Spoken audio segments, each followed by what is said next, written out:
আসসালামু আলাইকুম। Hello viewers, আপনারা সবাই কেমন আছেন? আলহামদুলিল্লাহ ভালো আছি, আপনারা নিশ্চয় ভালো আছেন। আপনাদের সামনে একটি সাসপেনশন নিয়ে হাজির হলাম। আপনারা স্ক্রিনে দেখতে পাচ্ছেন গ্যাবিসোল। গ্যাবিসোল মূলত একটি গ্যাস্ট্রিক এবং আলসারের চিকিৎসায় ব্যবহৃত একটি সাসপেনশন। গ্যাবিসোল সম্বন্ধে আপনাদের বিস্তারিত আলোচনা করব। গ্যাবিসোল সাসপেনশন মূলত সোডিয়াম অ্যালজিনেট, সোডিয়াম বাইকার্বনেট এবং ক্যালসিয়াম কার্বনেটের সমন্বয়ে গঠিত একটি সাসপেনশন। ইহা ইবনে সিনা ফার্মাসিউটিক্যাল লিমিটেড বাজারজাত করেছে। সিরাপটির মূল্য 250 টাকা। গ্যাবিসোল সিরাপ কেন খাবেন? এটি মূলত পাকস্থলীর অতিরিক্ত অ্যাসিড প্রশমিত করে, ব্যথা ও অস্বস্তি দূর করে। যারা অতিরিক্ত গ্যাসের সমস্যায় পাকস্থলীতে ব্যথা অনুভব করে, অস্বস্তি অনুভব করে, তারা এই সাসপেনশনটি সেবন করবেন, ইনশাল্লাহ আরোগ্য লাভ করবেন। এছাড়া পাকস্থলী খাদ্য সামগ্রীর উপরে একটি সুরক্ষা তৈরি করে বুক জ্বালা পড়া এটা বন্ধ করে, অর্থাৎ এটি খেলে বুক জ্বালা পড়ার যে সমস্যা সেটা থেকে আপনারা মুক্তি পাবেন।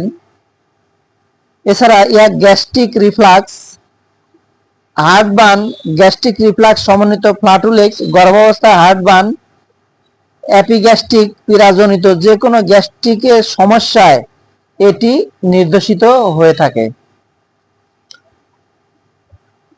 এটির সেবনবিধি: 12 বছরের অধিক এবং প্রাপ্তবয়স্ক 10 অথবা 20 মিলি প্রতিদিন 4 বার পর্যন্ত সেবন করতে পারবেন। অর্থাৎ 2 চামচ অথবা 4 চামচ ঔষধ দিনে 4 বার সেবন করতে পারবেন। সকালে, দুপুরে, রাতে এবং রাতে শোয়ার সময় এটা সেবন করতে পারবেন। আর 6 বছর থেকে 12 বছর পর্যন্ত শিশুদের ক্ষেত্রে 1 থেকে 2 চামচ অর্থাৎ 5 থেকে 10 মিলি প্রতিদিন 4 বার পর্যন্ত খাওয়ার পরে এবং শোয়ার সময় সেবন করবেন।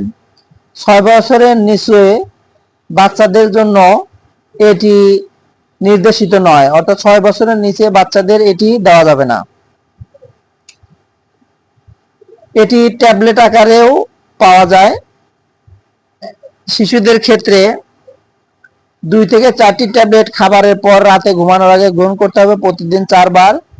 আর 12 বছরের কম বয়সী শিশুদের ক্ষেত্রে এটি ডাক্তারের পরামর্শ অনুযায়ী স্বল্প মাত্রায় সেবন করতে হবে। এটি গর্ভাবস্থায় কোনো পার্শ্ব প্রতিক্রিয়া পরিলক্ষিত হয় নাই, অর্থাৎ গর্ভাবস্থায় আপনারা সেবন করতে পারবেন।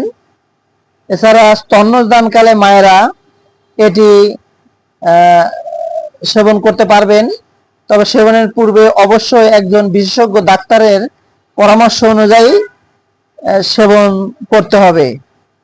এই ওষুধের পার্শ্ব প্রতিক্রিয়া তেমন নেই, তারপরেও কোনো কোনো সময় কোষ্ঠকাঠিন্য, পাকস্থলীর খিঁচুনি অথবা ঢেকুর তোলা এরকম সমস্যা হতে পারে। যদি অতিরিক্ত মাত্রায় সমস্যা হয় অবশ্যই বিশেষজ্ঞ ডাক্তারের পরামর্শ অনুযায়ী এটি সেবন করবেন।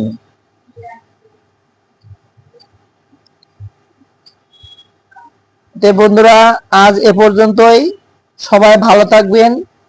সকল ওষুধ বিশেষজ্ঞ রেজিস্টার ডাক্তারের পরামর্শ অনুযায়ী সেবন করার চেষ্টা করবেন। আজ এ পর্যন্তই। আসসালামু আলাইকুম।